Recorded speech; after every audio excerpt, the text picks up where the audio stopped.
spoločne s pánom poslancom Budajom a aktivistami, ktorí strážia PKO, sme rozobrali aktuálnu situáciu a z môjho pohľadu sme rozdelili ten problém na dve časti.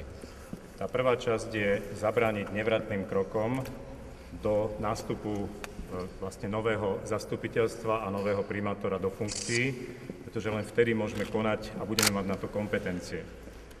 V tejto súvislosti sme sa dohodli na tom, že napriek tomu, že ešte tie kompetencie nemám, požiadam pána ministra Krajcera, aby začal konanie o vyhlásení tohto objektu za pamiatkový objekt, čo by z hľadiska zákona znamenalo právnu ochranu, pretože sa ten objekt nemôže zbúrať.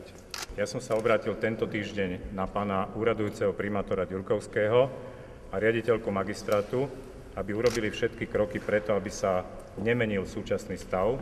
To znamená, aby objekt, napriek tomu, že bola pripravená výpoveď pre BKIS, aby objekt nebol odovzdaný investorovi. Včera som sa stretol s investorom a apeloval som na neho, aby neuvažoval o búraní do 21.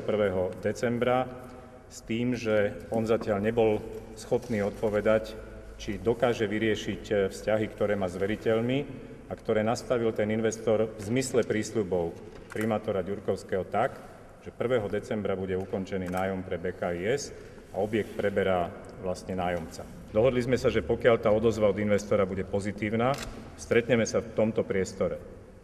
Novozvolený primátor, aktivisti, pán poslanec Budaj a investor, aby sme dali verejné slovo, že sa s tým priestorom nebude hýbať do času, kým sa o ňom nerozhodne v novozvolenom mestskom zastupiteľstve.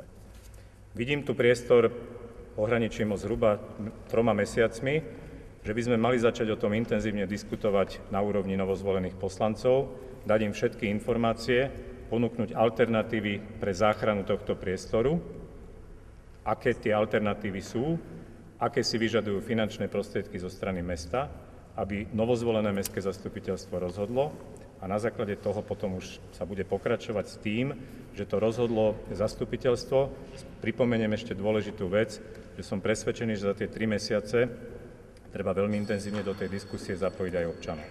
Aby to nebolo tak, že sa to odohrá len v mestskom zastupiteľstve, tá diskusia by mala prebiehať tak, aby o nej boli informovaní a mohli sa do nej zapojiť a vyjadriť sa v nej aj občania. Je to tá filozofia otvorenej samosprávy, ktorú vy poznáte.